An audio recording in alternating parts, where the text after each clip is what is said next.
The guardians, Mamoru and Kit, had received their instructions. They were to guard the prisoner and the town he was hidden in from the prying eyes and souls of those he might consume. What now? I could feel Remy contemplating. His thoughts were cold and hard. The more I sought answers from him, the stronger he resisted. "We have to find the idiot alchemist," he finally growled. To say I was surprised when we wandered into a garden lush with the most beautiful roses I had ever seen or smelled would be an understatement. They grew tall, thick with rich petals. The perfume scenting the air would have brought even Narcissus to his knees. "The alchemist is here?" I asked of Remy. "Touch nothing, say nothing. The alchemist went mad long ago. Let him hear my voice." The walls of the roses reached higher and higher, their thorns growing longer and wilder the farther we walked.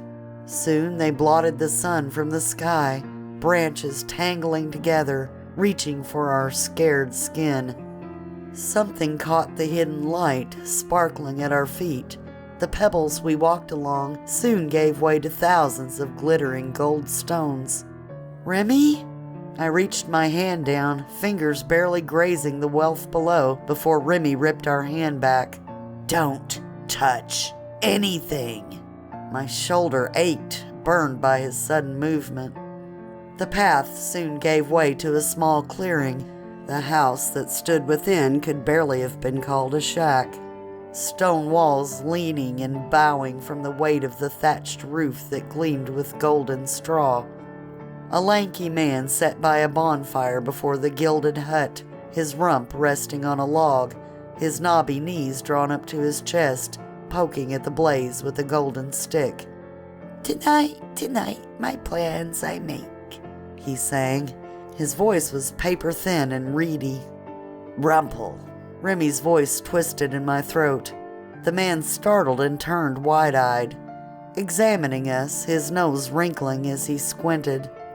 Rumple fished around in his pockets, pulling a rose-hued piece of glass from his baggy shirt and raised it to his face with a gloved hand.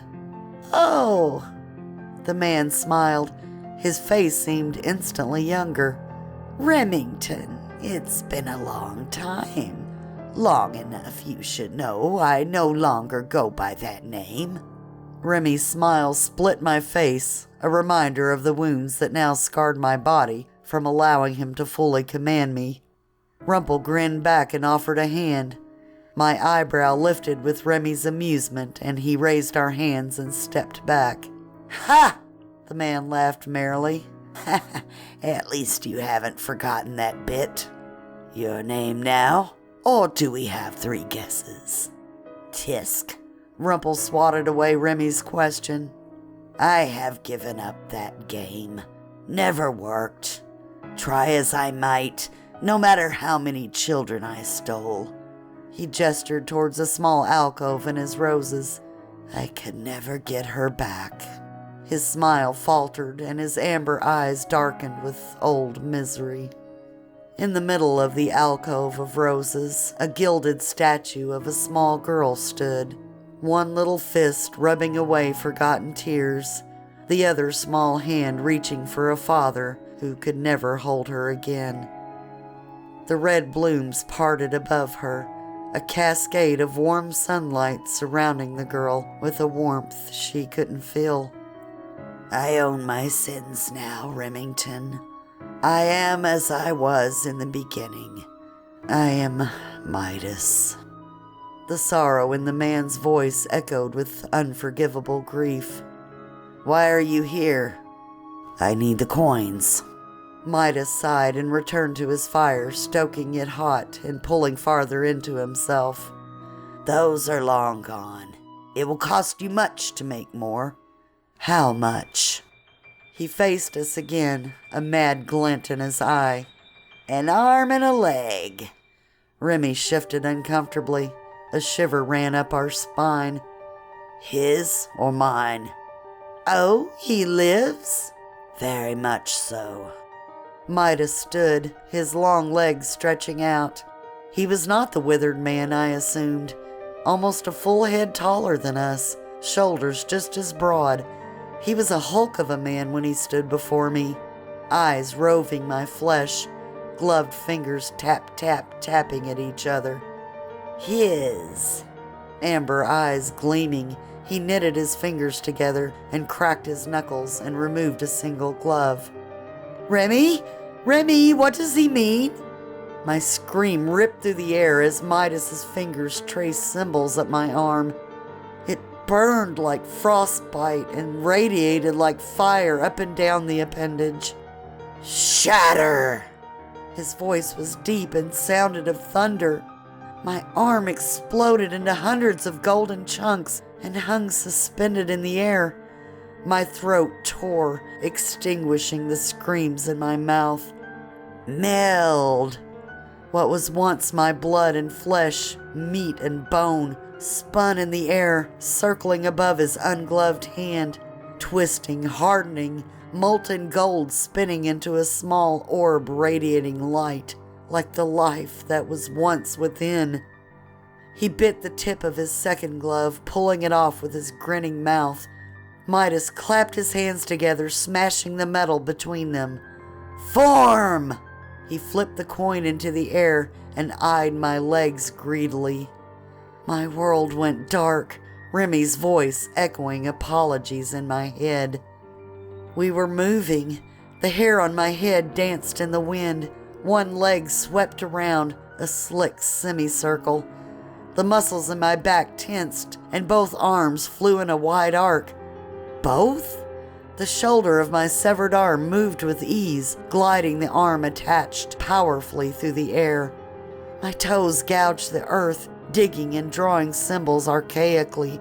Light slowly crept back into sight, and what a sight it was. Remington masterfully moved us, creating a forbidden circle below us. He bit our finger with his sharp teeth, holding it above the sigils beneath us.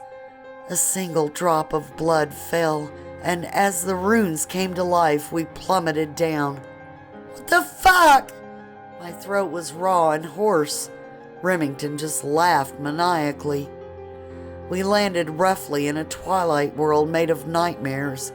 It was then I noticed the monster we'd become.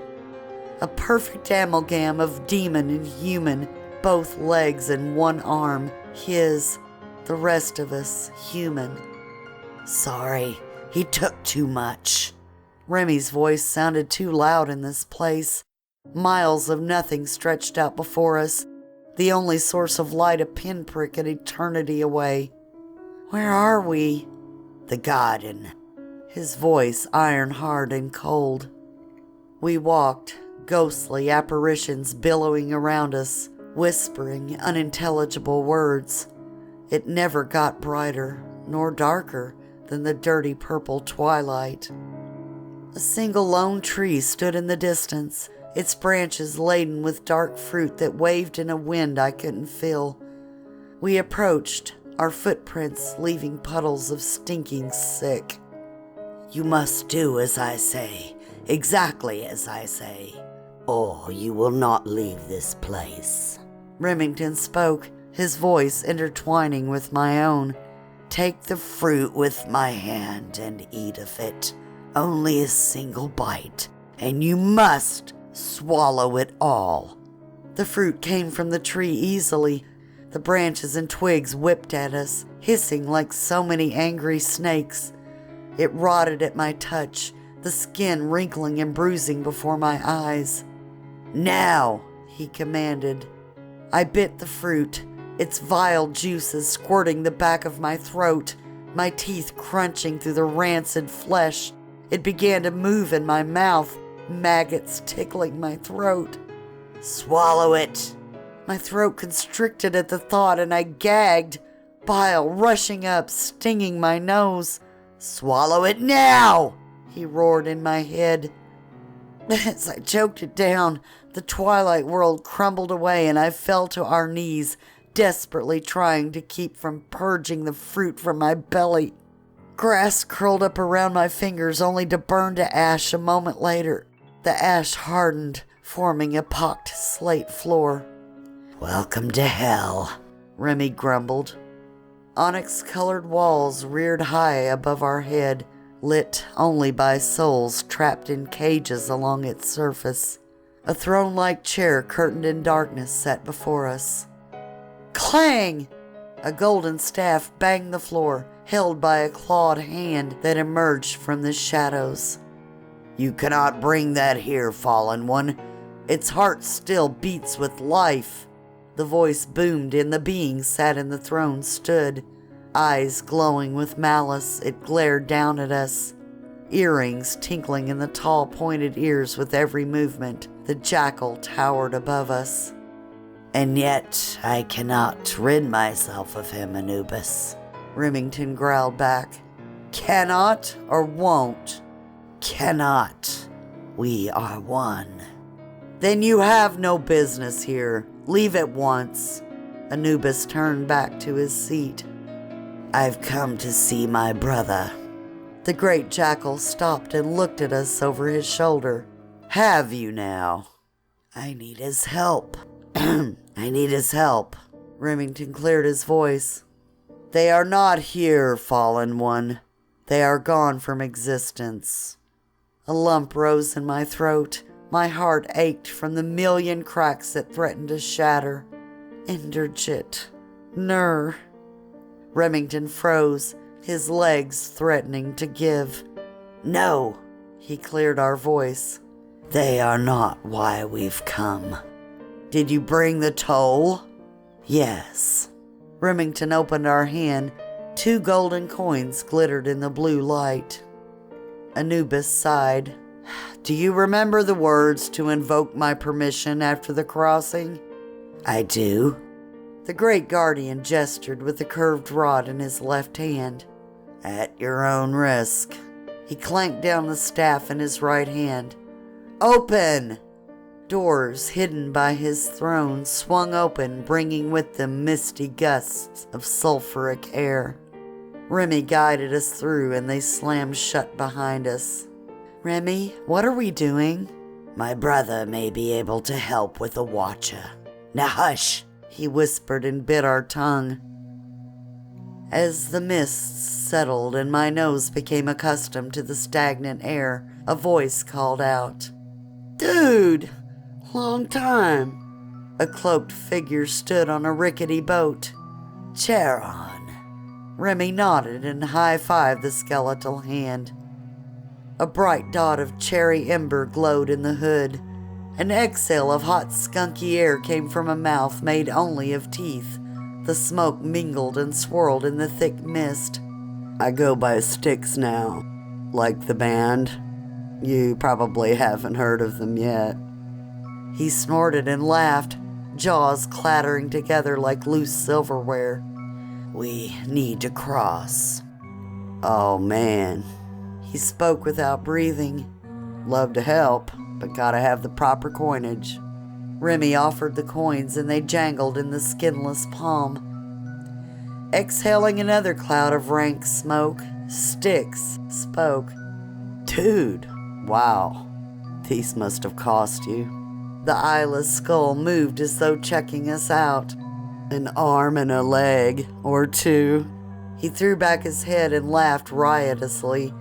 His hood fell around his shoulders, and the boat threatened to spill him out into the black, still waters below. Well, come on. Don't know how you'll fare over there, but... He tossed the coins into the air and caught them, one in each hand. Riverboat Captain Styx at your service. The strange incense fell from his teeth and sizzled out in the black waters. Oh, man, that was my last one. He squeezed the coins and the gold slithered out from his ivory fingers. It pulled like taffy and flattened out, 2 golden oars. Nice. Styx began rowing us across the dark liquids that smelled of old blood and death. Watch this. Styx chortled as we neared the far shore. Hold on to your soul. His oars flew and the boat picked up speed.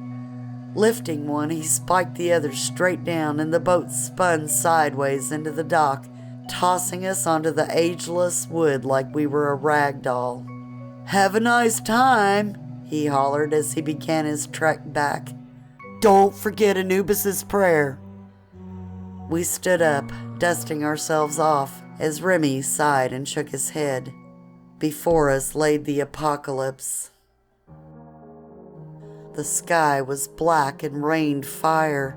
Cattle wandered, diseased and covered in oozing boils, their lowing and moaning like cries begging for a death that would never come.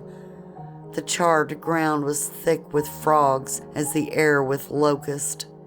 The molten fire that rained down caught them in its fall, exploding their bodies like little bloody grenades. Remy took a deep breath.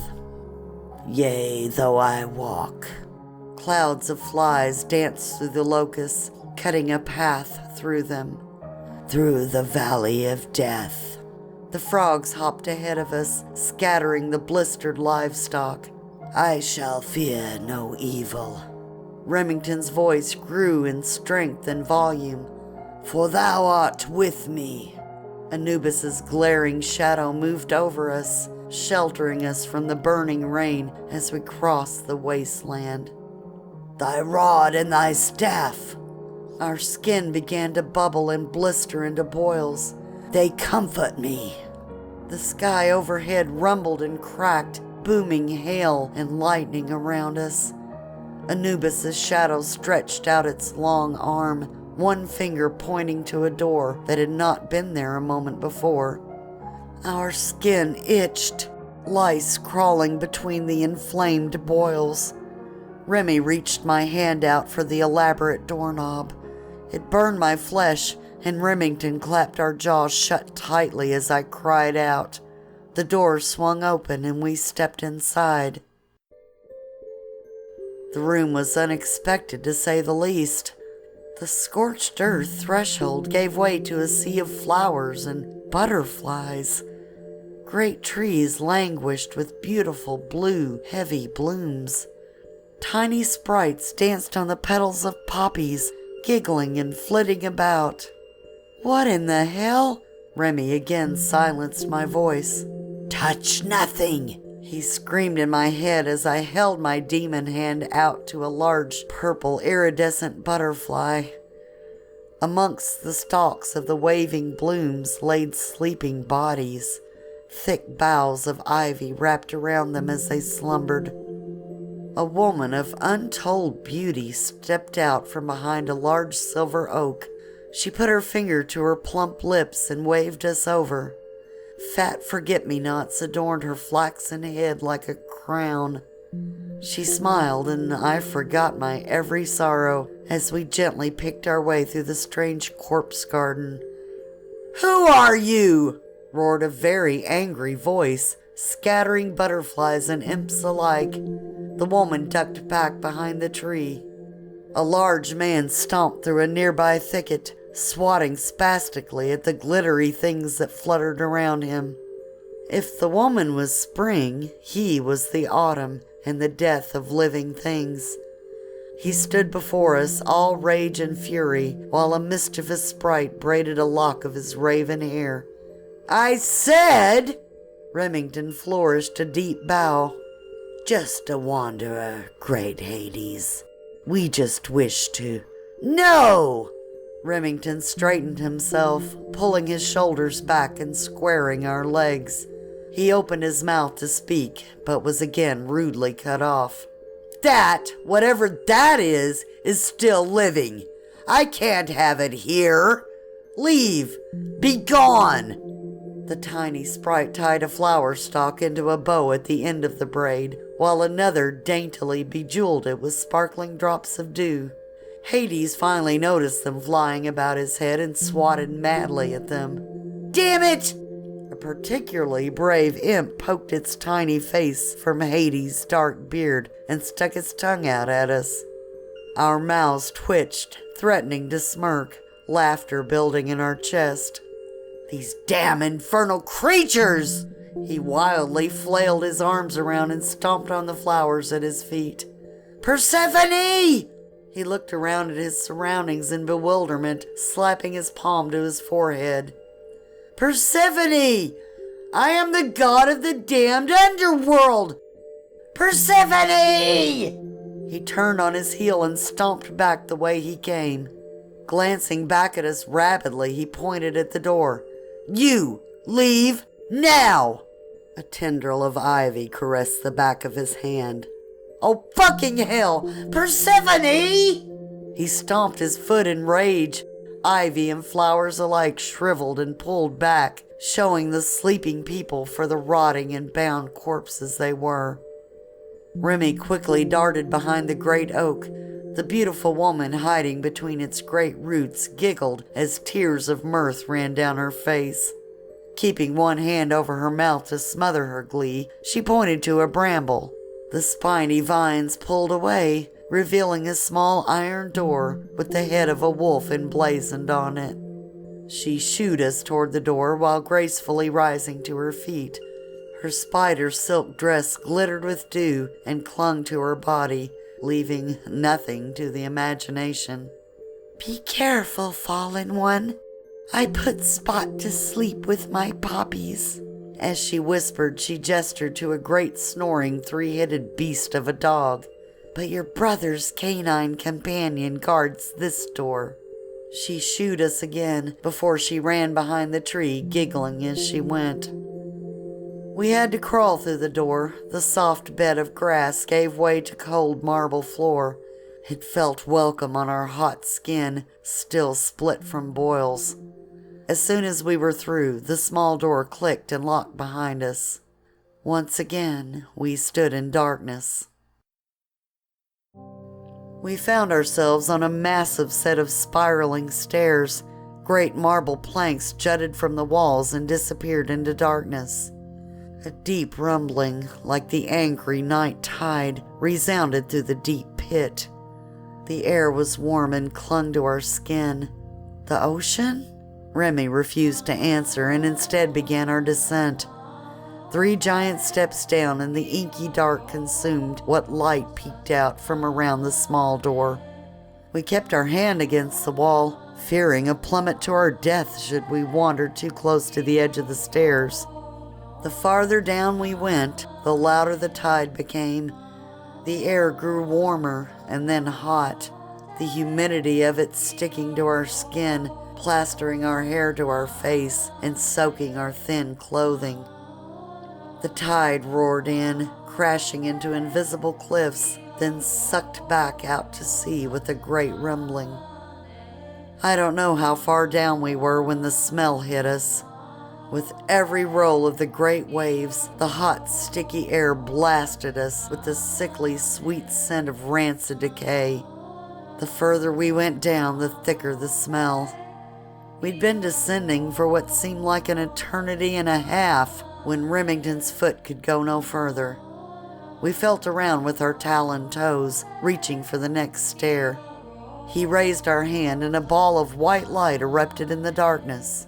You're just now doing that? I scoffed, accidentally speaking aloud. Shh! The scariest sound I have ever heard in my life crept into my ears. It was the dreadful and horrifying sound of absolute silence. Where'd the ocean go? I whimpered to Remington. It's not an ocean. One bright and enormous eye looked down at us. Remington shined his light brighter as a terrifying rumbling roared through the chamber and knocked us on our backside. Giant lips pulled back over dripping sharp teeth. The massive silver wolf growled at us. With a single snap of those large jaws, we'd be gone forever. Its black nose was larger than the entirety of us. A long, foul tongue lipped at the sharpest of its fangs as it scented our fear. A long, keening scraping of metal on wood interrupted our panic. Fenrir, back! The husky voice sounded like smoke and chocolate. A man with hair more golden than Midas's touch peered at us from a brightly lit door. Remington? He eyed us in surprise. Morning Star. Remy nodded at the angelic man. Come now, brother. You know I go by Luke now. He smiled at us and welcomed us through yet another door.